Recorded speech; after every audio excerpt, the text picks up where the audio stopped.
બતાવે છે મહાનીશ બિદુંગ અને સશુલાની કથા.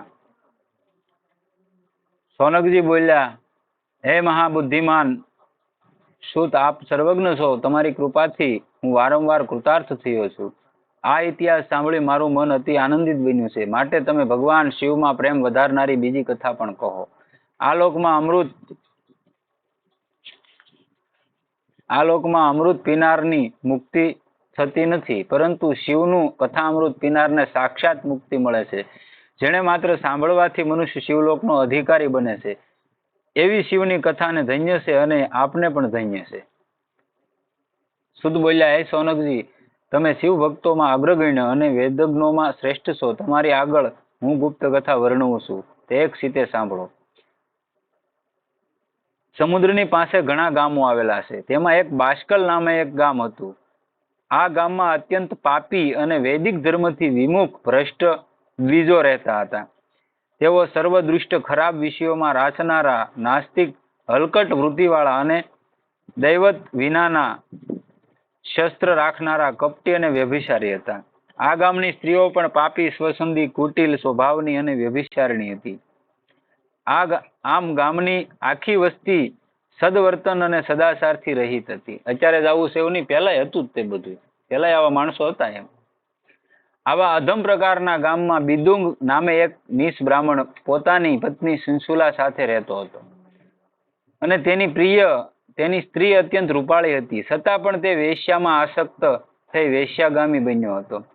તેની પત્ની સંશુલા ઉત્તમ ધર્મનું પાલન કરતી હતી, રૂપ ગુણથી સંપન્ન હતી. તો પણ તે સંશુલાને છોડીને કામથી પીડિત થઈ વેશ્યાઓમાં રત રહેતો હતો. આમને આમ ઘણો સમય પસાર થઈ ગયો. તેની પત્ની નવયૌવના હતી. તે કામથી પીડાતી હતી, છતાં ધર્મના ભયથી અત્યાર સુધી ભ્રષ્ટ થઈ ન હતી. જ્યારે તેની ધીરજ ન રહી ત્યારે તે અવળો માર્ગ ગ્રહણ કરવા તત્પર થઈ. દુરાચારી પતિના આચરણથી અને કામનો આવેગ સહન ન કરી શકવાથી સંશુલા ભ્રષ્ટ બુદ્ધિવાળી થઈ અવળે માર્ગે જઈ ચડી અને પોતાના પતિ ન જાણે તેમ ગુપ્ત રીતે કોઈ એક મહા પાપી અધમ પુરુષ સાથે રમણ કરવા લાગી. એટલે જ તે ગૃહસ્થમાં હોય ને આપણે ભક્તિ માર્ગમાં પ્રવૃત્ત હોય તો આપણને કોઈ એવો ખીલો ન મારી દેતું કે તમારે સ્ત્રી સંગ નહીં કરવાનું, રહેવાનું, બધું જીવવાનું. ગૃહસ્થનો નિયમ છે. તમે એમ કે હું બ્રહ્મચર્યનું પાલન કરું તો ઘરે પાછું બીજું થાય, એટલે એ જાળવીને જ જીવવાનું. ગૃહસ્થમાં કોઈ મનાઈ નથી, પણ મર્યાદિત હોવું જોઈએ. સૃષ્ટિ રસે મર્યાદિત હોવું જોઈએ. મતલબમાં એની સમજણ હોવી જોઈએ. હા, એની સમજણ ને આપણી સમજણથી મર્યાદિત જીવન હોવું જોઈએ ગૃહસ્થ.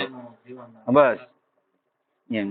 અને આપણે એમાં પ્રવૃત્ત થાય એટલે આમે એ માણસમાં થોડોક એનો અસર પડવાનો છે, એટલે એ આમાં પ્રવૃત્ત થઈ શકે. કોઈ પાપી અધમ પુરુષ સાથે રમણ કરવા લાગી. એક વખત રાતે બિદુંગે પોતાની પત્ની સંશુલાને અત્યંત કામવશ દશામાં પર પુરુષ સાથે દુરાચાર સેવતી જોઈ. તેથી બિદુંગ અતિ ક્રોધે ભરાઈ ઘરમાં ધસી ગયો, પણ પાછલે બારણેથી પેલો નીચ પુરુષ છટકી ગયો હતો. પછી તેણે સંશુલાને ખૂબ પીટી અને તિરસ્કાર ભર્યા વચનો કહેવા માંડ્યો. એટલે સ્વચ્છંદી સંશુલા નિર્ભયપણે પોતાના દુષ્ટપતિ બિદુંગને કહેવા લાગી, હું નવયૌવના સ્વરૂપવંતી અને સદા તમારી સેવામાં તત્પર રહેનારી છું. છતાં તમે મારો ત્યાગ કરીને દરરોજ વેશ્યા સાથે રમો છો, તો કામથી વિહવળ બનેલી હું પતિ તરફના સુખ વિના કેવી રીતે જીવી શકું? તમારા સંગ વિના પીડાયેલી હું કામના દુઃખને સી રીતે સહી શકું? સંશુલાએ આમ કહ્યું એટલે મૂંઢ બુદ્ધિ વાળો અને પોતાના ધર્મથી વિમુખ થયેલો બિદુંગ કહેવા લાગ્યો, હે સુંદરી, તું મારો જરાય ભય રાખ્યા વગર પરપુરુષોમાં કામાસક્ત થઈને તેમને નિત્ય આનંદ આપજે, પરંતુ તેમની પાસેથી વધુને વધુ દ્રવ્ય પડાવી તે મને આપતી રહેજે. આ પાપની પરાકાષ્ઠા વટાવી ગયો. કેમ કે મારું કામ થાય, તું જે કરી બધાને આ જોતું. સમજી ગયા? બાકી ધર્મથી કોઈ માણસ જીવે, પૈસા આપો. ધર્મથી તમે જીવો ને તો તમને કષ્ટી પડે, પણ ધર્મ ક્યારે તમને ડગવા ન દે. કષ્ટી પડે 100%. ધર્મમાં કોઈ માણસ ધર્મથી હાલતો છે ને કષ્ટી પડી જશે, પૂરેપૂરી તમને તાગી લે. પણ ધર્મમાં ક્યારેય કોઈ માણસ હલકટાઈ તરફ કે હલકી વાત તરફ જાય નહીં. ધર્મ એને બસાવી લે. તમે કદાચ ગયા હોય ને, તમારે એવો કોઈ સંગ થઈ ગયો હોય ને, તોય તમે ભજન કઈ કરેલું હોય ને તો એ ભજન તમને બસાવી લે, તમને પાછા વાળી દે. આ ભજનનો પ્રભાવ છે.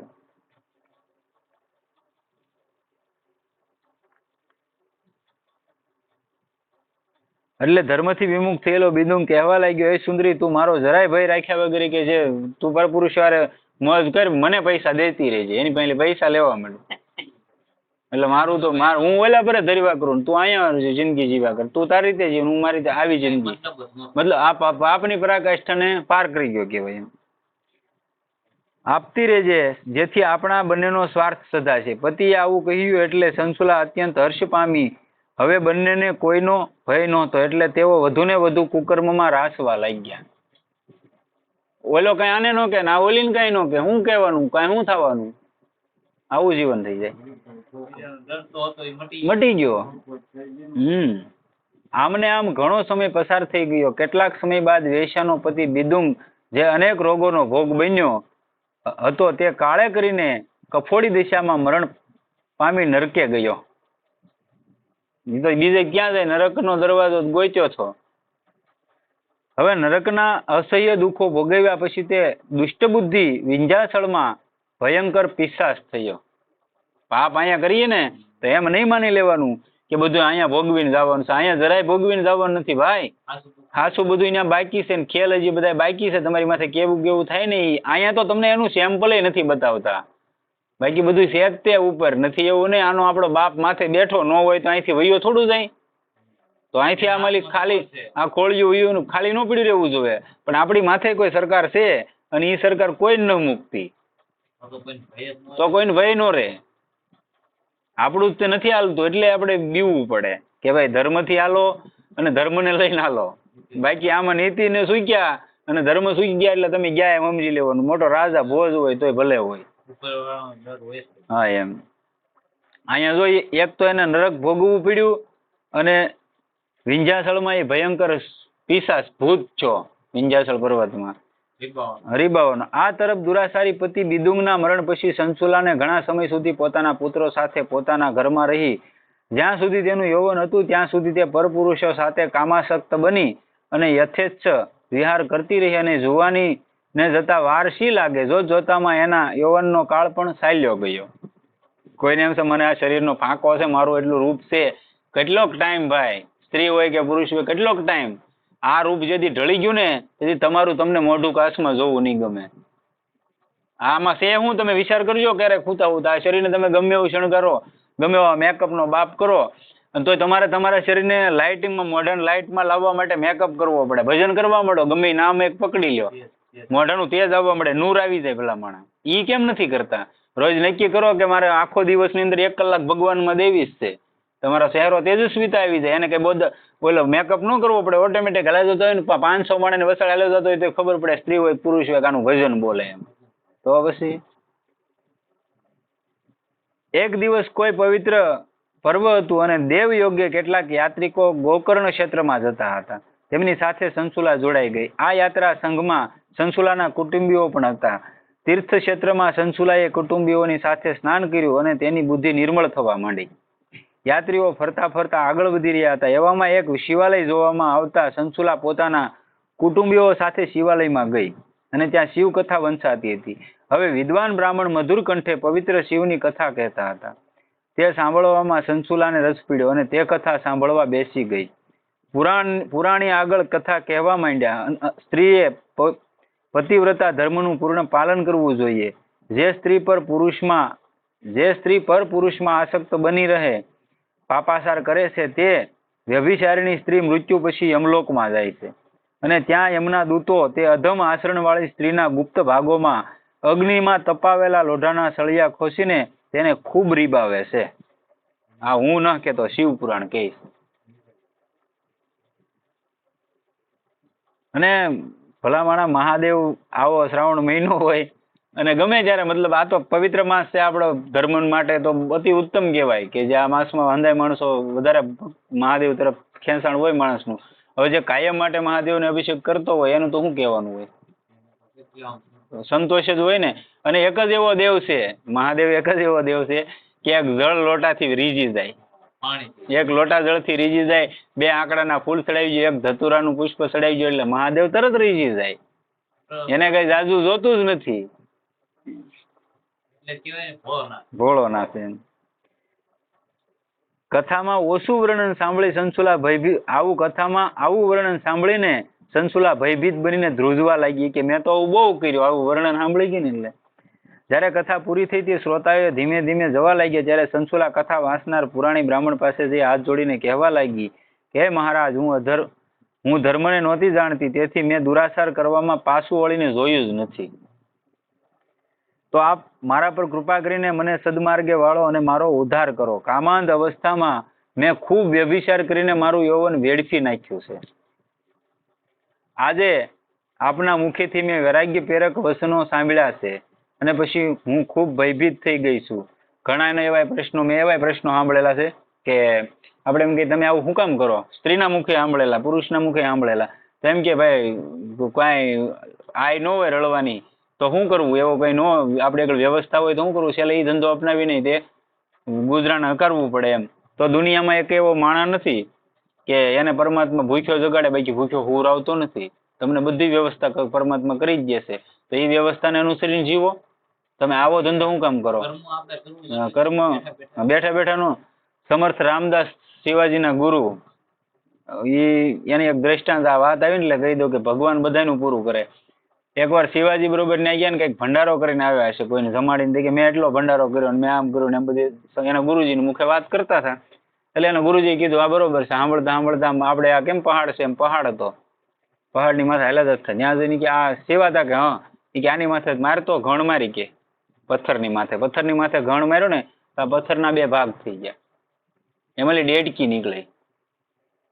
એ કે આને તું ખાવડાવવા આવ્યો છો? એ કે નહીં. કારણ કે જો આ પથ્થરની અંદર પાણી ન પોગતું, જો આને ખાવાનું મળી રહેતું હોય ને આ અહીંયા જીવતી હોય તો તું ખોટો હું ક્યારું નો કહેશો મેં આમ કર્યું મેં આમ કર્યું? તું કરનાર કોઈ નથી. એ તો એની પ્રેરણાથી થાય બધું એમ. હવે આ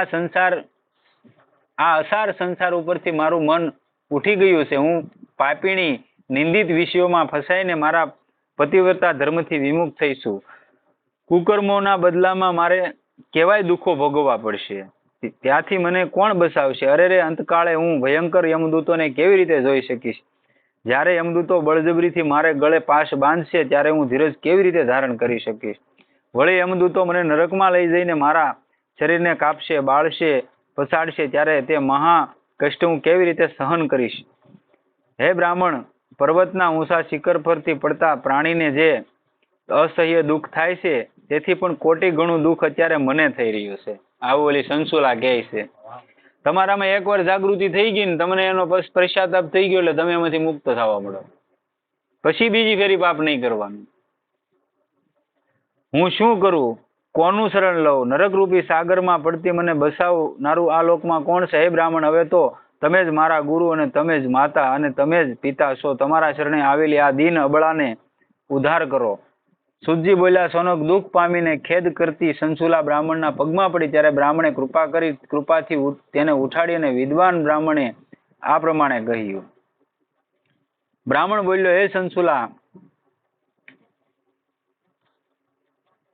સદભાગ્યની વાત છે કે શિવપુરાણની ઉત્તમ વૈરાગ્ય વાળી કથા સાંભળી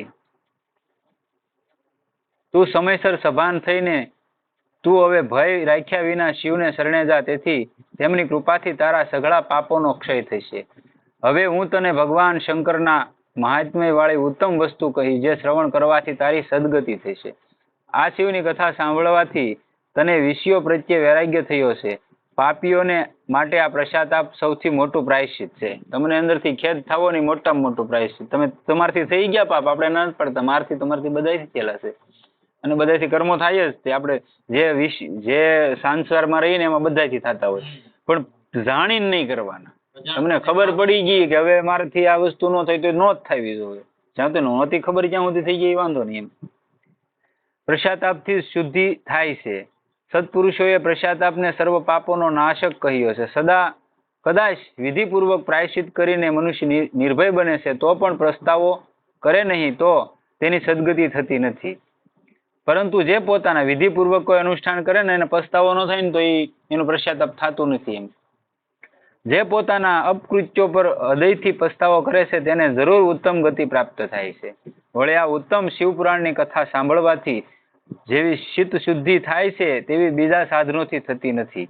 દર્પણ સ્વચ્છ કરવાથી જેમ નિર્મળ બને છે, તેમ શિવપુરાણની ઉત્તમ કથા શ્રવણ કરવાથી ચિત્ત નિર્મળ બને છે. અને નિર્મળ ચિત્તમાં જ જગદંબા પાર્વતી સાથે ભગવાન મહાદેવ બિરાજે છે. અને પછી તે વિશુદ્ધાત્મા મનુષ્ય સદા શિવના પરમ પદને પામે છે. આ ઉત્તમ કથા સઘળા કલ્યાણોના બીજરૂપ છે, જેને વિધિપૂર્વક સાંભળનારા સંસારના બંધનથી રૂપ રોગોનો નાશ થાય છે. અને જે કથા સાંભળીને મનન કરે છે તેનું ચિત્ત શુદ્ધ થાય છે. ચિત્ત શુદ્ધિ થવાથી જ્ઞાન અને વૈરાગ્ય સાથે શિવ વિશે ભક્તિ પ્રગટ થાય છે. અને શિવની ભક્તિ વિનાનો મનુષ્ય પશુ સમાન છે. માટે હે સંશુલા, તારી બુદ્ધિ વિષયોથી પાછી વળી છે. તું વૈરાગ્યયુક્ત મનવાળી થઈ તો તું આ શિવની ઉત્તમ કથાને ભક્તિથી સાંભળ, જેથી તારું ચિત્ત વધારે શુદ્ધ થશે ને તું મુક્તિ પ્રાપ્ત કરીશ. શિવના શરણ કમળનું શુદ્ધ ચિત્તથી ધ્યાન કરવાથી મનુષ્યની એક જ જન્મમાં મુક્તિ થાય છે. શુદ્ધ બોલ્યા, હે સોનક. આટલું કહ્યા પછી તે બ્રાહ્મણ શાંત થઈ ગયો અને ભગવાન શિવના ધ્યાનમાં લાગી ગયો. બ્રાહ્મણનો ઉપદેશ સાંભળ્યા પછી સંશુલાને એટલી બધી પ્રસન્નતા ઉપજી હતી કે તેની આંખમાં હર્ષના આંસુ આવી ગયા. પછી હર્ષ પામેલી સંશુલાએ ઉત્તમ બ્રાહ્મણના પગમાં પડી બંને હાથ જોડી બોલી, હું કૃતાર્થ થઈશું. તે પછી પોતાના પાપને યાદ કરતી ને મનમાં સંતાપ પામતી સંશુલા બ્રાહ્મણને કહેવા લાગી કે હે ઉત્તમ શિવ ભક્ત, તમને ધન્ય છે. તમે પરમાર્થ દ્રષ્ટિવાળા પરગજુ અને સજ્જનોએ વખાણવા યોગ્ય છો. નરકના સાગરમાં પડેલી આ અબળાનો ઉદ્ધાર કરો. અહીં શિવ પુરાણની ઉત્તમ કથા સાંભળીને મારી બુદ્ધિ વિષયોથી સંપૂર્ણ વૈરાગ્ય પામી છે. આ શિવપુરાણની કથા સાંભળતા મારામાં ઘણી શ્રદ્ધા ઉત્પન્ન થઈ છે. શુદ્ધ બોલ્યા એમ કહી બ્રાહ્મણની કૃપા મેળવી સંશુલા શિવપુરાણની કથા સાંભળવાની ઈચ્છાથી બ્રાહ્મણની સેવામાં તત્પર થઈ ત્યાં રહેવા લાગી. સંશુલાની બુદ્ધિ નિર્મળ થવાથી ગોકર્ણ મહાક્ષેત્રમાં તે રહી અને શિવ ભક્તોમાં શ્રેષ્ઠ એ બ્રાહ્મણને તેને ભક્તિ જ્ઞાન અને વૈરાગ્યને વધારનારી શિવ પુરાણની ઉત્તમ કથા સંભળાવવા માંડી. વારંવાર કથા શ્રવણ કરવાથી સંશુલાનું ચિત્ત શુદ્ધ થયું અને સદગુરુની કૃપાથી તેનું મન શુદ્ધ થવાથી અને ભગવાન શિવની કૃપાથી એના હૃદયમાં શિવના સ્વરૂપનું ચિંતન થવા લાગ્યું. ને તે હવે શિવના ચિદાનંદમય સ્વરૂપનું વારંવાર ધ્યાન ધરવા લાગી. એમ શિવજીનું ધ્યાન કરતા કરતા સંશુલાએ ઘણો સમય પસાર કરી નાખ્યો. પછી અંત સમય આવતા ભક્તિ જ્ઞાન અને વૈરાગ્યથી યુક્ત થયેલી સંશુલાએ પોતાના પ્રાણ છોડ્યા અને તે વખતે ત્યાં ત્રિપુરારી શિવે મોકલેલું એક દિવ્ય વિમાન આવી પહોંચ્યું. અને એ વિમાન શિવગુણોથી યુક્ત અને અનેક પ્રકારની સજાવટોથી શોભતું રમ્ય લાગતું હતું. જેના સર્વ પાપો શિવ કથા સાંભળવાથી નાશ પામ્યા હતા. એવી સંશુલાને શિવ ગણોએ વિમાનમાં બેસાડી અને વિમાનને શિવપુરીમાં લઈ જવામાં આવ્યું. હવે આને કેટલા પાપ કરેલા હતા, છતાં એને મુક્તિ મળી ગઈ કે ન મળી ગઈ? ભલે ને અજાણતા કે તમારથી થઈ ગયા તો થઈ ગયા, પછી જ્યારથી જાણતા જ છે, અજાણતા નહોતા છે, એને પશ્ચાતાપ થયો, પાછું વળી ગઈ કે નહીં, એટલે એનું કામ થઈ ગયું એમ. એટલે મારો કહેવાનો ભાવાર્થ એ જ છે કે તમે થઈ ગયા એ થઈ ગયા, પણ જ્યાંથી જાગ્યા ત્યાંથી હવાર પછી નહીં કરવાના, તો તમારું કલ્યાણ થઈ જાય. એમ કહેવાનો મતલબ એ છે. તો એ કઈ કામનું નહીં એમ. હા એમ. હવે પોતાના સર્વ પાપો ધોવાઈ ગયા હતા અને તેથી સંશુલા દિવ્ય સ્વરૂપ ધારણ કરીને દિવ્ય બની ગઈ હતી. તે એને મસ્તક પર અર્ધચંદ્ર રૂપી મુગુટ ધારણ કરેલો હતો અને તે દિવ્ય આભૂષણો ધારણ કરેલા હતા, તેથી અત્યંત શોભતી હતી. અને ત્યાં તો તેણે 3 નેત્રવાળા ભગવાન શંકરને જોયા અને સંશુલાએ ભાવ વિભોર બની મહાદેવના દર્શન કર્યા. મહાદેવની ઉપાસના કોઈ પણ માણસ કરતો હોય ને તેને ત્રિપુણ કરવું જ પડે. તમે શિવપુરાણ કથા વાંચતા હોય અથવા તો માળા કરતા હોય મંત્રની કે નામની, તો ત્રિપુણ અહીંયા કરી નાખવાનું. ત્રિપુણ કરીને જ ભજન કરવા બેવાનું, એનો બહુ ફાયદો થાય. ભસ્મ હોય કે નહીં, એમ ત્રિપુણ કરી નાખવાનું. પછી એનો બહુ ફાયદો થાય. એક અહીંયા અને એક અહીંયા.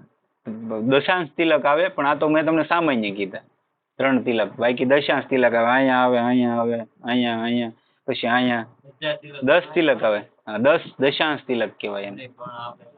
હા એમાંય દશાંશ તિલક આવે. રામાનંદ નંદી સંપ્રદાયમાં આવે.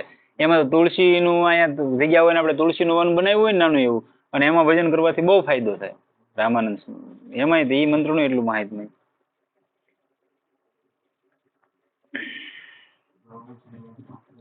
થોડું ગમતું છે પૂરું ગમ.